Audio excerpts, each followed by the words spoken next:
जी बिल्कुलु सामूंडी तूफ़ान शक्ति जेको कराची खां ॾखण ते अरबी समुंड अंदरि 340 किलोमीटरनि जे मुफ़ासिले ते मौजूदु आहे, जेको आस्ते आस्ते साली पट्टी ॾांहुं वधी रहियो आहे। ऐं इन हवाले सां मुस्बियात खाते जो चवणु आहे त हीउ जेको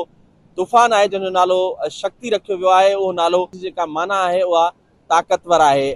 ॿुधाए पियो वञे त हीउ जेको बरसाती सिस्टम जेको सेप्टेंबर महीने जे आख़िरी ॾींहंनि में हिंदुस्तान खां सिंध में दाख़िल थियो ऐं उनखां पोइ हाणे उहो सिस्टम डीप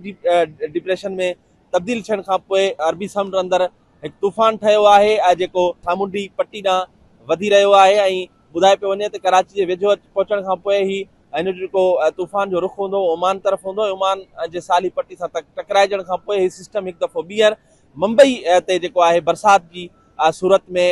जेको आहे ज़ाहिर थींदो ऐं उहो आस्ते आस्ते सिंध ॾांहुं गुजरात रस्ते ट्रेवल कंदो ऐं हिकु दफ़ो ॿीहर सिंध जा जेके हेठाहीं वारा इलाइक़ा उभर वारा इलाइक़ा ऐं ॾखण वारा इलाइक़ा आहिनि उन्हनि ते बरसाति वसी सघे थी। समुंड में इन्हनि ॾींहंनि दौरान ॿुधाए पियो वञे चाड़ बि रहंदो ऐं जेके माहीगीर आहिनि उन्हनि खे पिणु इहा हिदायत कई वई आहे त हू इन्हनि ॾींहंनि दौरान समुंड में मच्छीअ शिकार लाइ न वञनि। इहो बि ॿुधाए पियो वञे त 11 अक्टूबर ताईं हीउ सिस्टम जेको आहे सामूंडी तूफ़ान जॾहिं ओमान सां टकराइबो त तूफ़ान त ख़तमु थींदो, पर जेको बरसाती सिस्टम आहे उहो 10 खां 11 अक्टूबर ताईं हिंदुस्तान ऐं पाकिस्तान ख़ासि तौर ते सिंध ऐं सिंध जा जेके ॾाखणा इलाइक़ा आहिनि उन्हनि जे मथां मौजूदु रही सघे थो ऐं उन दौरान वक़्फ़े वक़्फ़े सां किथे तेज़ ऐं किथे हल्की बरसाति बि थी सघे थी।